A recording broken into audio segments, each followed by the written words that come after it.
Hello and welcome to Arcade Couch, the best place to show your friends to get your gaming goodness each and every Monday. My name's Dylan Blight. Joining me on the couch this week, Ashley Hobley. How you doing? Excited to be here talking about video games. That's what we talk about here. That's you got it right in one. On this podcast. Good Hopefully job. This is the first time you're listening to this. Hoorah. First ever episode of Arcade Couch.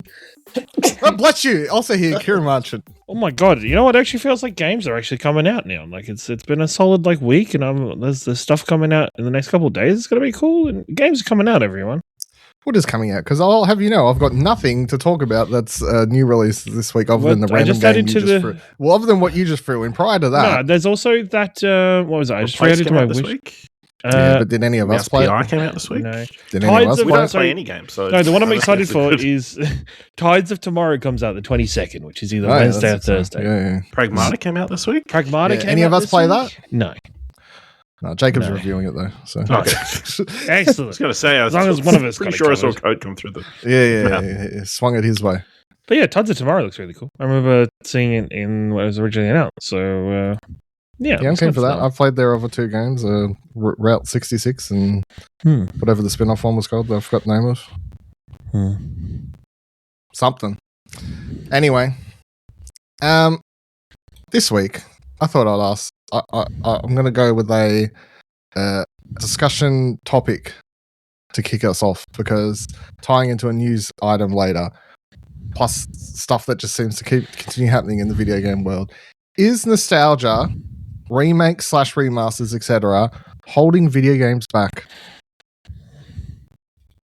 Yes. Kieran. Yes. There we go. Yeah, it's simple. I think sadly at the moment, video game, it's not so much studios, it's publishers and the people who are paying the money to make these games come alive are seeing fiscally and financially that remaking something that is already a known property and already known to be successful is a more cost-effective way to spend money than it is to come up with a new IP and to actually push forward and properly support a new IP and embrace it properly. Those new IPs we have seen as of recent are aren't good new IPs because they are so many of them are driven by the fiscal business desires of the publisher. It is what we've seen over the last 2-3 years is live service games. We want that shit's great. And then Concord comes out and shits the bed, and Suicide Squad Kill the Justice League comes out, shits the bed. So many games come out wanting to be a financial success that it's fucked. It just doesn't work to that lip section anymore.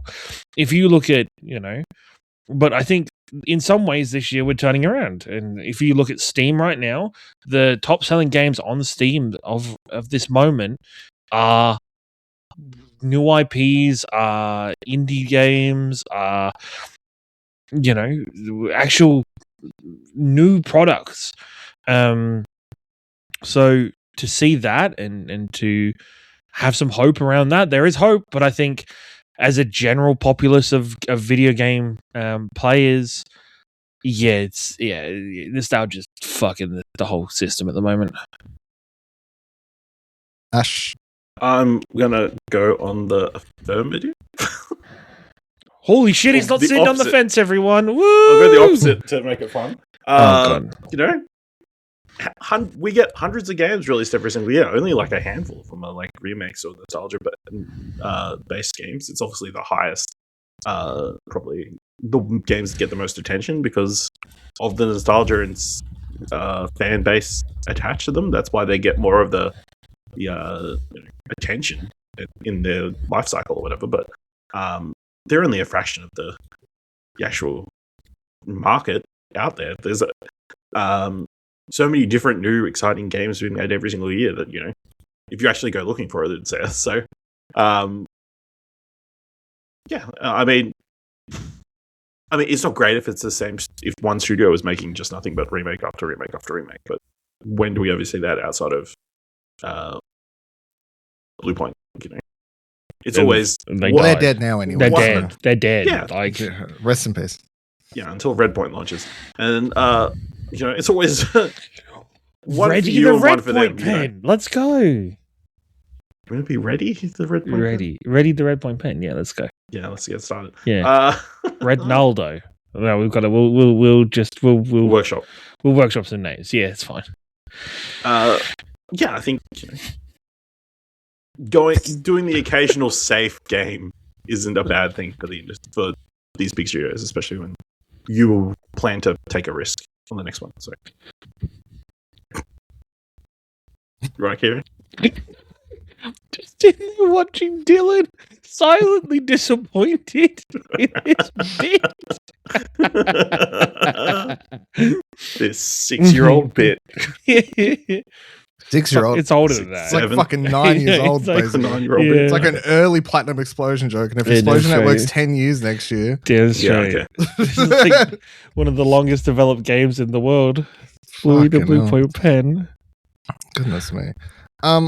I mean, look, I think yes, there's obviously hundreds of original games released every year, but I think the fact of the matter is that most of my problem is I fall on the side of what all the big AAA developers and stuff have fallen into there's easier money to be found in siphoning up people's nostalgia and chasing after that. Like you even have, like, if you think about the fact that Marathon, which is being viewed as this success story for the stuff Kieran was talking about before with live service games, even that's a reboot / remaster of something. It's not even a new IP, so you can't even put that in the spectrum of new IP success stories for 2026. It's a reboot. It's a sequel.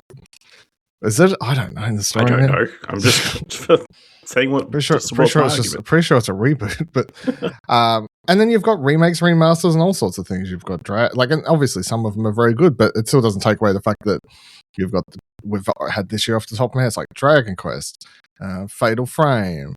We've got that the Tomb Raider one coming up later this year. The remake of the first one, but they're deciding not to call the first one again. Is it Legacy of Atlantis or is Legacy of Atlantis? Yeah, no, I think it's Legacy. I think Legacy of Atlantis is the one. Yeah, the Prince of Persia remake that won't ever come out. The Gothic 1 remake that's supposed to still be coming out this year. We had the Yakuza, which they've been remaking theirs for quite some time now. But we had the release of Yakuza Kiwami 3 obviously come out. And that's just and then in the realm of games that people are super excited about, it's like some of the most anticipated games outside of Grand Theft Auto 6, which is a sequel, which is again like if it falls into the same category of like it's still a sequel. Well, it's a new game, but it's a known IP, right? Known property. And Grand Theft Auto is sort of its own thing. But outside of that, people are super excited about Star Wars Knights of the Old Republic, if that game ever things. And that's like a reboot, basically. So I know it's not a remake, but reboot. And then you've got the Max Payne remakes, obviously, where Remedy, and thank God that Remedy's still working on the Control games at the same time, because the amount of annoyance I would have if they would just switched all their gears into working on Max Payne remakes, I would be very annoyed. And then, the major one I think a lot of people are excited about is the Witcher remake, which I can understand that franchise didn't take off until, it got popular with 2, and then 3 it grew to the more mainstream audience, I think. And the first game doesn't play anywhere near as well, but it's still like you're using a lot of resources to go back to redo something that's. I don't know. It's just inarguably, is all of this necessary? And then you add in the amount of times we do the PlayStation loves to do a HD or a next gen version of every Last of Us game, how many times Uncharted, has Last of Us been relaunched? Shadow Colossus was remastered and then remade. Like they remaster a game and then remake a game. The thing is, as well, the thing that's disappointing from looking at PlayStation, they had their PlayStation revival coming off towards the end of the PlayStation 3 era into the PlayStation 4 era was bringing in so many new IPs that are first party and kind of launching things. And then it almost feels like now they've gone, cool, we got success with that. Let's just keep going back to the well and continuing to go back to those new IPs and not go back to those IPs instead of doing a vast majority of new stuff. It doesn't. I think the newest really big like high property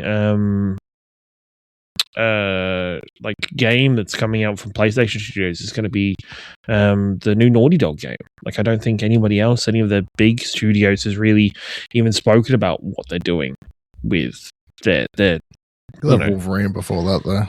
Well, yes, yep, that's fair. But Wolverine again, Wolverine isn't. I don't even see Wolverine as it's a known IP. It's a known property. Yeah. It's yeah. I'm hopeful that Saros does very well with all the positive preview buzz and the fact that it's got a semi-known actor, I guess, on the the forefront. I think it just falls back to artistic like art and stories throughout all history. It's like we do like to tell the same stories over and over again, and video games are just kind of unique in that the way that we tell the stories in that medium just continues to advance.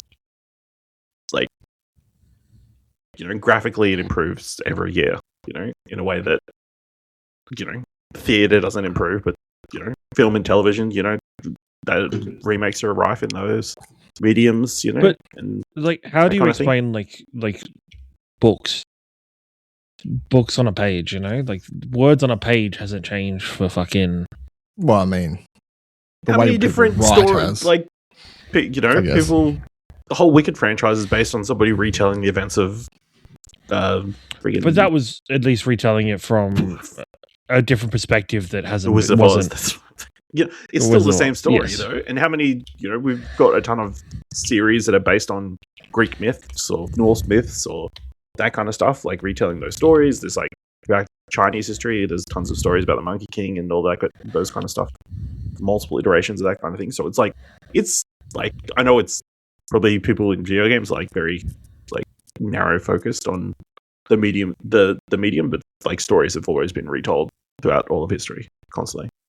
But at least normally there is some kind of space between them. Like, I feel like the video gaming community, like the video games as a whole, is still so fucking young that it's like, are we already at a point where it's too difficult to find new things to tell and new stories to tell, and it's easier to go back and grab the old stuff from 10 years ago and re-bring that forward, I don't think it's the fact that they're out of ideas or possibilities. It's just I think it's a testament to how shitty shaped the industry's really in, that it's just such a risk-free, adverse thing to do, to remake something and know that there's profits in it, that the fact that it just consistently keeps happening, and then they only make sequels and remakes and remasters, not only, but that's hyperbolic, but that seems to be the forefront for the industry at the moment. I think just shows that because if you think back to, like, I think about like PS2 to PS3 era, the amount of random shit you just play and put in, be like, I don't know what this is, but let's give it a go. You know what I mean? But now people are so scared. I think back to, like, I would just buy, I'd walk into EB Games, PS2, PS3 era, just look at something, be like, oh, I saw this in a magazine, or this looks cool, I'll buy this. Give it a go. Now people are so scared, like, because of the money. I remember, it's like I go back and remember like the PlayStation 2 era, and you'd go into, like, in the UK it was Game. Like, you'd go into Game, and 3/4 of that shop would be like floor to ceiling shelves of PS2 games, and like you go into EB Games nowadays, and Xbox has a tiny portion, and so does PlayStation have a tiny portion, and there's not even that much variety in the games that they're showing on the shelf. There's not that much beyond the kind of what's at the forefront of the gaming community and the stuff that is guaranteed to sell, unfortunately. That's because they realized they only need to put one disc on the shelf, whereas before they thought they had to put all the shelves on the shelf. All the shelves on the shelf? All the shelves on the shelf. All the shelves on the shelf, all the cases on the shelf. There we go. How many shells could a shack and a shell for the EB game? I know, is the shelf broken down before you start shelving it? Well, I mean, I just think about like when I got a PS3, for example, it's like two of the early games I grabbed for that were Army of Two and Heavenly Sword. I don't know what they are. You know, they're just random new IP, but played them. You know. And you just don't see as many, or even like PS2 games and stuff. I have a fond spot for. It's like Mark of Kree, I think, and random shit that I just like grabbed and played randomly that just never ever really see or hear from again. And but all these like games are just going by. You cannot tell me you can walk into like a EB Games or any store now, and like it's just you cannot scroll through that shelf and go, "What is that?" Like it's just all known things, you know. Like it's all big budgety sort of. But is that also us like having that effect? When we were young and getting first into games, it was completely very fresh medium. Our parents didn't really know anything about it, or I guess care what we were playing outside of, you know, is it too violent or, you know, too mature or whatever. Now we are more discerning and we only want to invest our time into games that we know are definitely going to resonate with us, or we're going to care or get our value in. And also, you know, if you've got kids and you're like us, you know what games are good, and you're not going to let them buy the shitty, you know, movie tie-in of Paw Patrols. I miss movie tie-ins, man. Movie tie-ins, yeah. But like the thing is, I think development timelines and game budgets are just, as we've said previously, are just too damn big.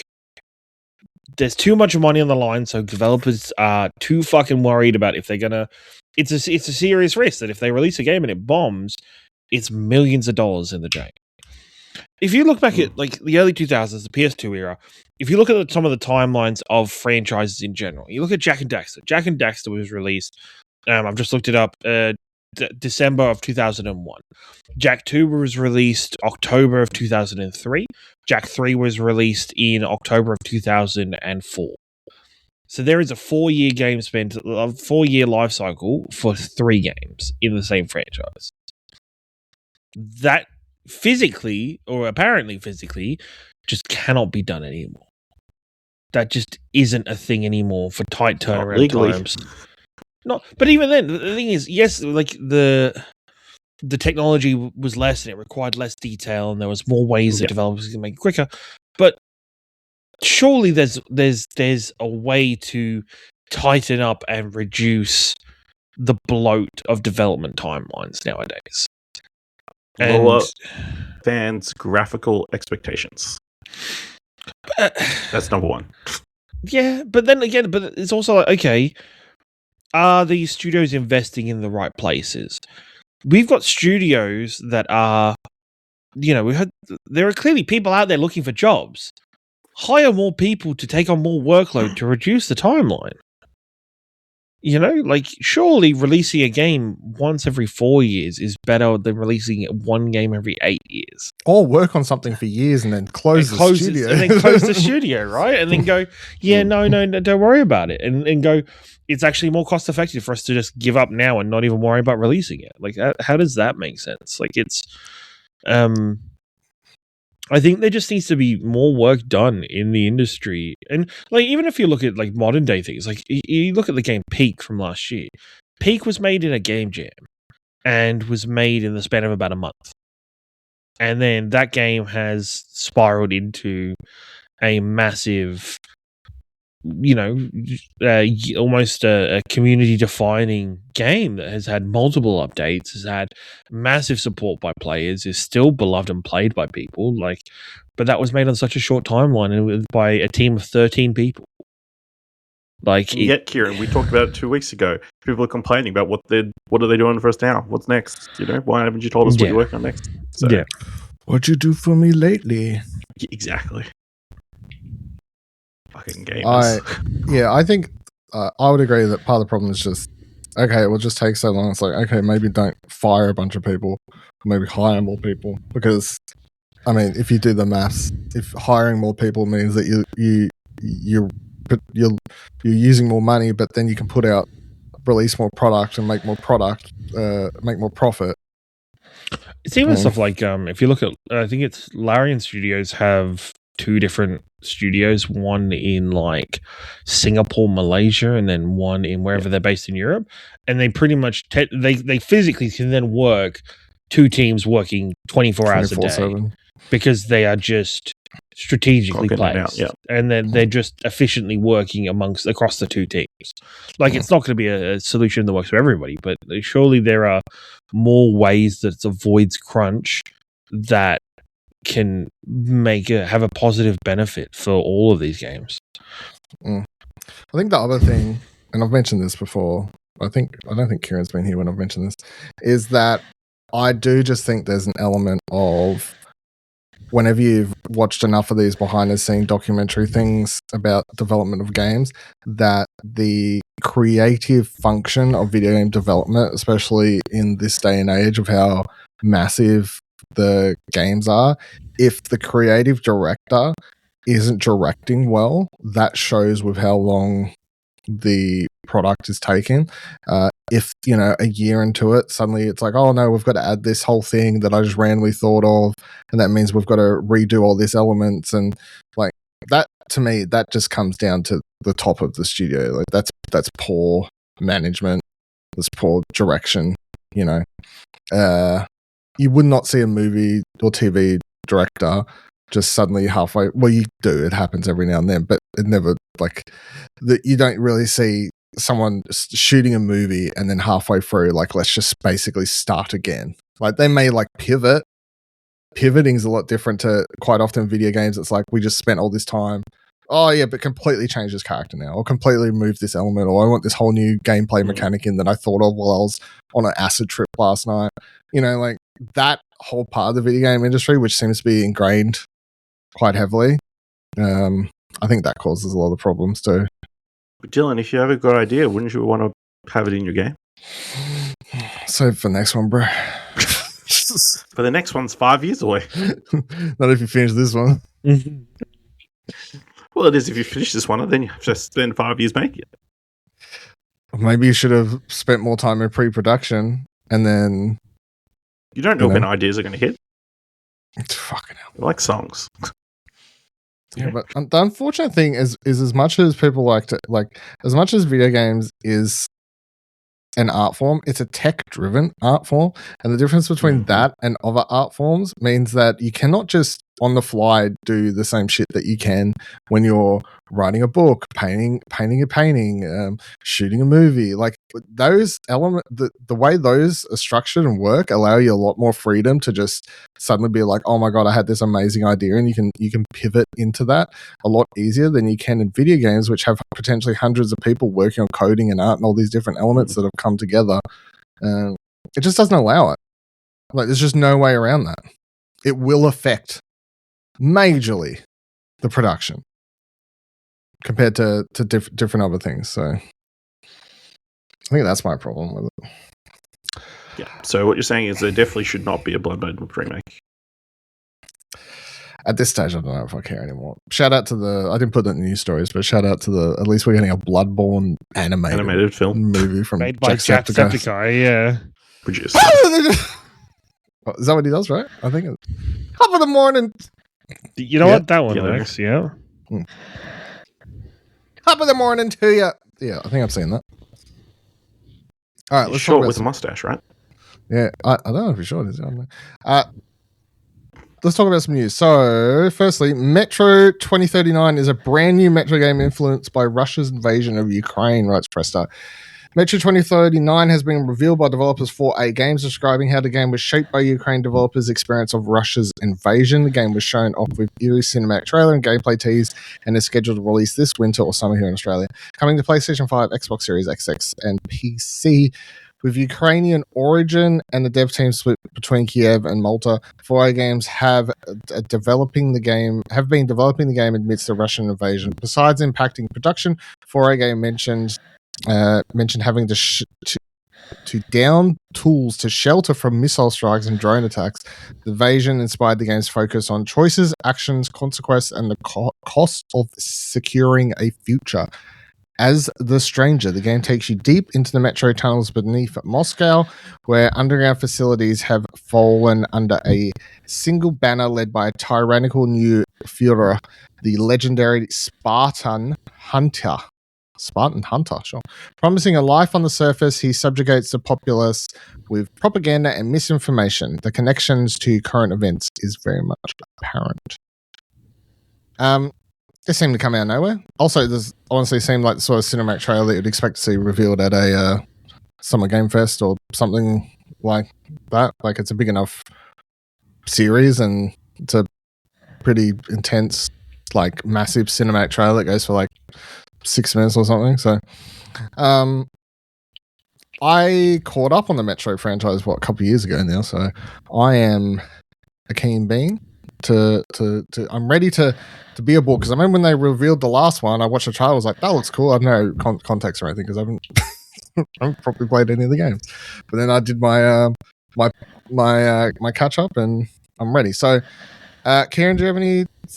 I don't know if you've played any of that. I haven't pushed through and played them. I always want to. I just never got around to it. I think it's interesting. It's an interesting take to do it. As you read it out, even if you hadn't said anything about its, what it was referencing or kind of the real life events that are being kind of like taken from, you could tell pretty easily just from that description exactly where it's being drawn from and where the lines are. So it'll be interesting to see. I hope that the game still works well as a game and doesn't over worry itself or bog itself down with trying to be a political discussion piece. It'll be, I hope they can pull it off and still make it a game worthwhile within the Metro series.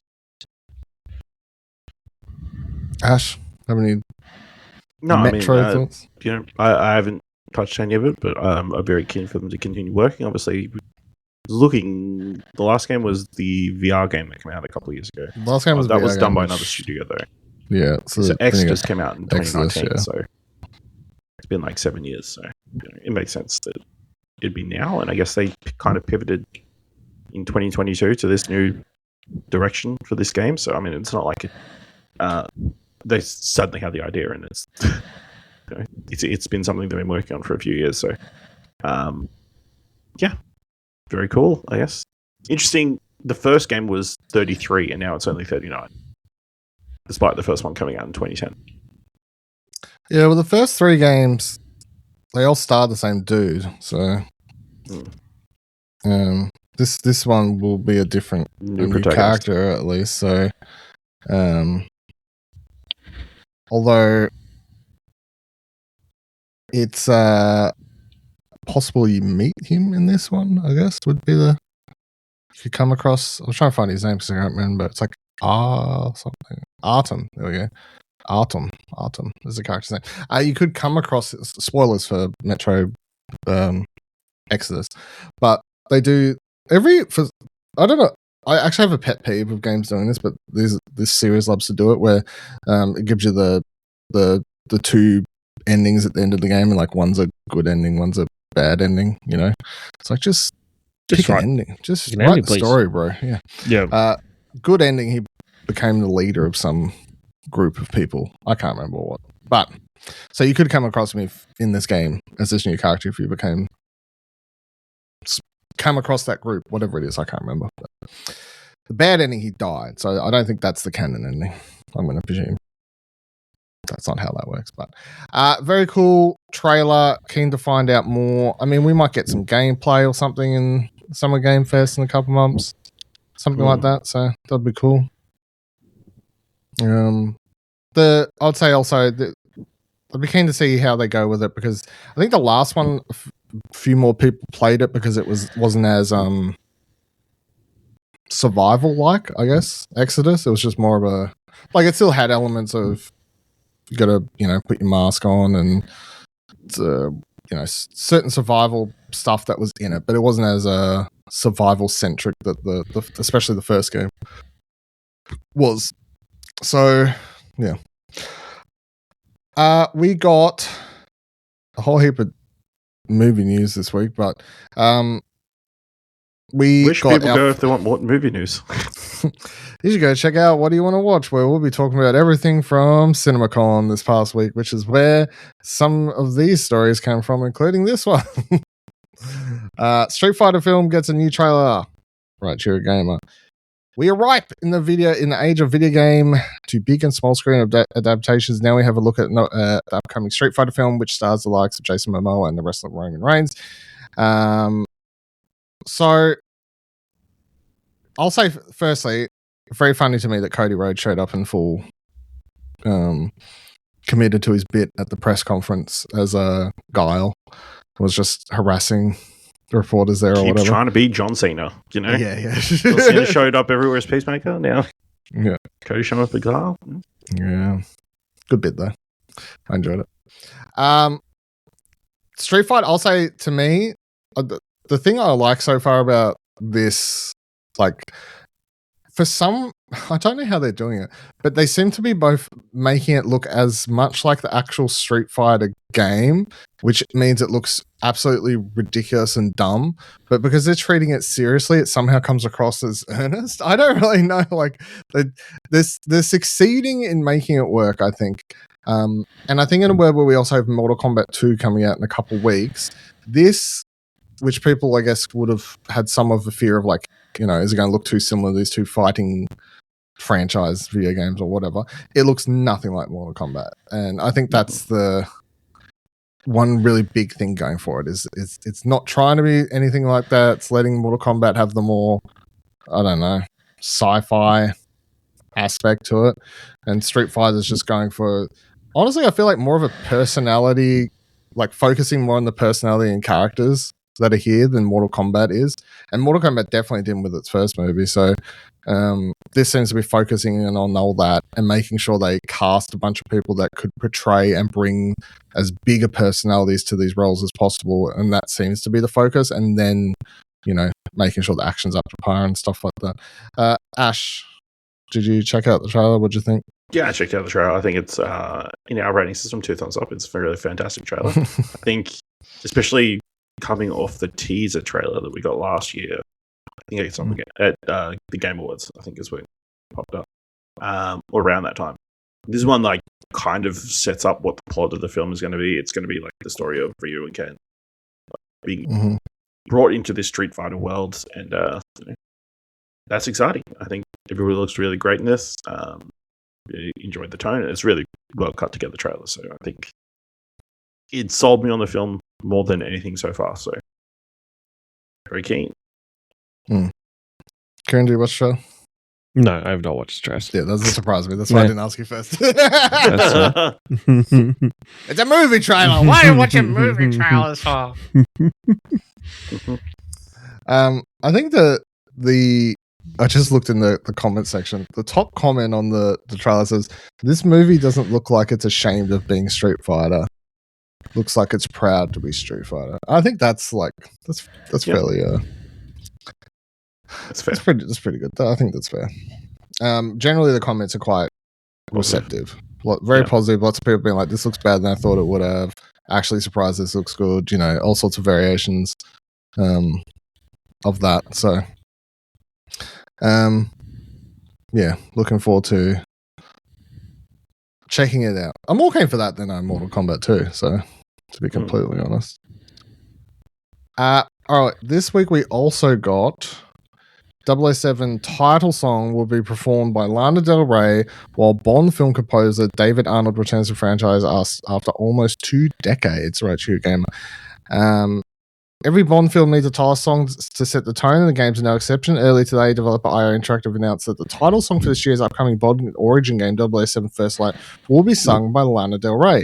It's simply called First Light and has been written and composed by Born to Die singer and David Arnold, making the return of the composer to the Bond franchise. Arnold scored 5 James Bond films, including Die Another Day, The World Is Not Enough, and Casino Royale. You can check out First World's title. Blah, blah, blah. So, pretty cool. I think I think it adds an element of I don't know, proper bondness to it. Getting someone who could, like, if it was announced that Lana Del Rey was doing the Bond theme song for the next movie, you'd be like, all right, well that's cool, that's a thing. So seeing her show up and do this, and then return the composer and everything, I think it adds a lot of credibility to the seriousness, of the video game release and how big of a Bond release it's going to be. I like the song. I thought the song was nice too. So I don't know if we're allowed to compare it to the movie songs, but I think it's better than some more recent movie songs, to be completely honest. So, well, I think for one, First Light like kind of lends itself to a song rather than fucking. What are the more recent titles? Like Skyfall, terrible song that was for Skyfall. That was a great song. Sky falls, let the world know. What was the Sam Smith one? That was not good. Oh, what was the Sam Smith one? Look how slow he Googles. He does Google very fucking slow. I even gave him time to Google while I was saying my bit about Skyfall. Like, we riffed a bit there. We gave him an extra 10 seconds. It's easier to Google now because AI takes away any clicks, Just, yeah. It was for Spectre. Spectre doesn't lend itself to a movie, a song using that name in the title. You know what I mean? Does Sam Smith ever say the word Spectre in? No, it's the song that's Writings on the Wall, which I don't think says Spectre. Just someone subtly in the background goes Spectre. Yeah, maybe. Spectre. Yeah, I mean, First Light does make for a little bit of an easier song title and everything. Yeah, very keen for this. I mean, the keenness for this game continues, I guess. What's your keen level at, Kieran? Because I don't think you've been here the last few times we talked about it. I think it's like a 7. Mm.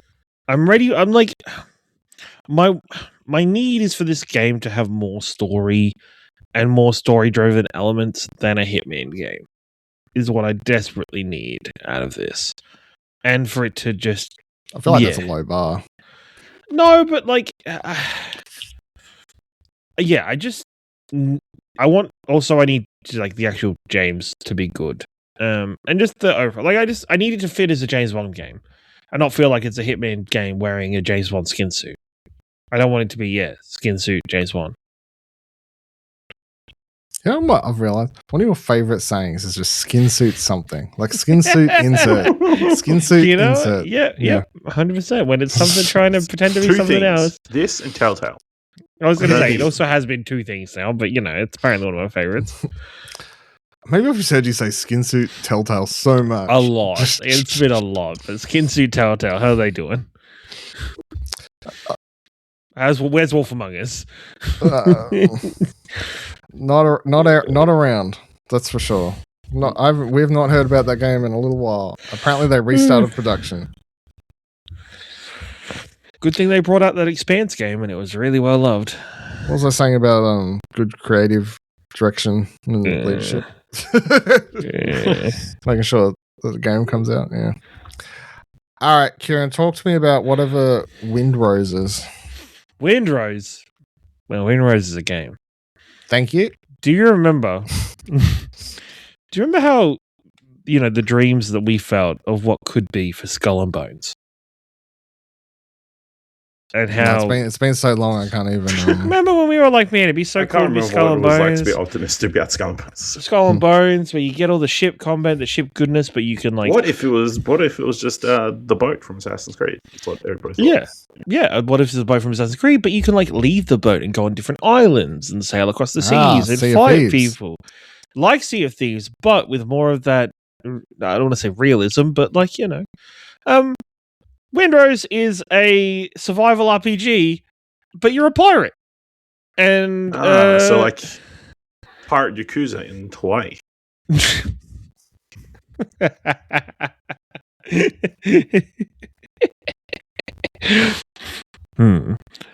I guess it's more akin to your Valheims, your what the fuck's the dinosaur one called? I can't remember. Ark. Yeah, Ark. It's of that same brand, but you are a pirate and you get your various pirate ships. You can build and craft your pirate ships, build your pirate coves and grottos, explore the world that is kind of full of various other pirate gangs. I guess the first one you run into is, of course, is Blackbeard's pirate cohort, and you're dealing with them throughout it.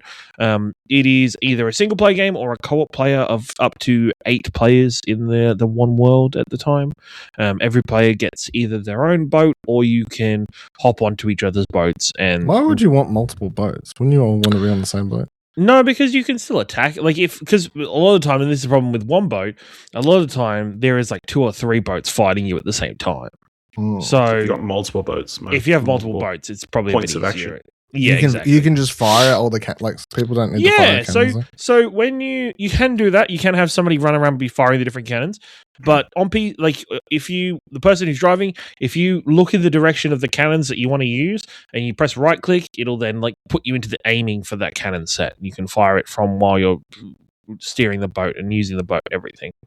The world is full of things to explore. There is, of course, the first hub area, I guess, is the pirate city of Tortuga is in the game. You can explore. There is, of course, mystical creatures like drowners that come out at night that, of course, undead corpses that have come back to the beach. There is variety of wildlife. I have taken upon myself to make sure I slaughter as many dodos so they're extinct in the game as they are in real life, because I think that is just humanity's responsibility at that point. Yeah, it's just nature. Evolution. Yep, 100%. But it is a whole lot of fun. You can customize your ships. You get to name your ships. You get a whole range of different. There's a massive skill tree with point allocation for the different stats as you level up. It's a whole lot of fun. It is fantastic. It is everything you wanted when you were playing Black Flag, when you wanted a multiplayer version of Black Flag, is this game. You played Black Flag? I did play Black Flag, yes. Oh, I know. Waiting for the remake. Waiting for the remake. It was an April Fool's joke, guys. It's still going. It's still good. It's still. I love how good. I talked about that game the most and then never touched it. But it's everything that Skull and Bones wanted to be out of an indie dev team, and it's really fucking good. It's really enjoyable. It runs really well. It is. Yeah, it's everything that you could. I have a question, and this is around how you discover this game, because I've not heard of this game. Now I'm gonna set this up with this. I think how I keep up with video game news and things is completely different to how you keep up what's happening in the world of news and games. Which is to say, mostly I'm reading websites and following and seeing people post about the articles they're writing and stuff like that. And I'm going to presume that most of your stuff comes from content creators / Twitch streamers and stuff like that. Yeah, bits and pieces, but then not so much with this one. This one was more it appearing on the Steam charts, people talking about it in social media. Because if it wasn't, and it was just one of your friends being like, "We should play this," then I'd be like, "How the fuck did they find?" Also had a friend message me like, "Hey, have you seen Windrose?" And I was like, "Oh my god, yes, I was just looking at it." Yeah, no, 100%. And I think there's probably the one showcase that you didn't watch. Yeah, it's possibly because it doesn't. When I don't know a game, I go, "Well, that's weird," because I feel like I should know all games. Because I watch enough fucking showcases and spend enough of my day reading every goddamn video website in existence to make sure my head's around it. So Windrose is currently, I don't think maybe because I am more PC focused nowadays than I really am with anything else. I follow PC Gamer, bro. What are they covering in PC games, right? Okay, they're failing me. I just say it. So right now, Windrose on Steam is the top selling game. I look forward to an article posted by someone next week that says, "Hey, have you heard this game that took off in the last week, Windrose?" I'll be like, "Oh, I have." Well, I have. Late. But then also, I would also wait to be like, the classic, which is the classic one lately of in next week. Hey, have you seen how Windrose uses AI? This is how all the AI assets have been found in the game. And you're like, oh, what God. Is it? Does it say anything about AI? You just have a look at the same page. Oh, they got nothing on here about AI. But they don't have to technically disclose it, I don't think. The choice. But yeah, it sold 500,000 copies in its first 48 hours. Like, it is it's pretty big. It's going good. It's exciting. It is very positive in its Steam reviews. Will this burn out though? Yes, but they all do. Yeah. Valheim, They all do. They all do. All of these games. Your Valheims, No, Ark your fucking... doesn't burn out, like in your comparison. Arcs are consistent. No, but the thing is, they're all consistent in terms of they have their little communities. Like Valheim has its little community. Like, you have the like stuck on like I don't know the players who will stick with this game through thick and the thin. players that form a And community. you got people who are like in and out. Yeah. So I think it is, of course, it's going to have its 2-3 weeks in the sun, but I think it's fantastic to see this game kind of, and this is another game, much like Crimson Desert. This game started out as a MMO in its development cycle, and they very quickly realized, people don't want this to be an MMO. Let's pivot and make this a survival RPG, make the scale a lot smaller in terms of how many players are on the server at once, and just play the game. Like it's Now, be careful of what words you're saying, because I've never seen you catch so much hot shit from people online in TikTok / Instagram reels as when I shared your take on Crimson the fucking Dawn. You were you were getting some shit thrown at you. That's fine. That's okay. It's fine. You didn't see any of it. That's fine. I did not see a single piece of it. That's the only fine. people who look at it, me and Ash. You oblivious. Oblivious. That's fine. Let that shit go straight over my head. No, but some person called you a fake gamer. Most hardcore. That's the thing. People feel the need to, when they really like something, they feel the need to defend the thing that is everybody's like, where other people are criticizing it. Like, I told Ash my favorite one was like, these motherfuckers, fake gamers, probably haven't played stuff in their life. I was like, oh no, we're falling into the fake gamer. So good. Yeah, these fake gamers with their podcasts with their hundreds of episodes. I really care about their opinions. Oh God. Hey, you know what I say to people like that, and people can clip it and whatever, and hopefully those idiots come back to this. Thanks for interacting with our videos. Appreciate you. We're going to put you as a stat and say, look how great we are as a media outlet, so we get more work. Yeah, don't mind. It's what drives us. Exactly. Idiots. Man. We're propped up on the shoulders of a man who wrote an article that said he couldn't finish Sekiro because it was too difficult. Still get comments on the YouTube video. Still. Every couple of weeks, there'll be a comment on that video. Like, and if it's not constructive, it's just some variation of get good. Like, it's just we are propped up on the shoulders of giants, everyone. My bravery knows no limits. Oh dear. All right, that'll do it for this week's episode of Arcade Chaos. Let us know any comments, questions, concerns about anything we've discussed this week on the show by heading to explosionnetwork.com/follow, where you can find all of our social links. And if you'd like to support the show and explosionnetwork.com, head on over to explosionnetwork.com/support. We'll see you here next week, same time, same channel.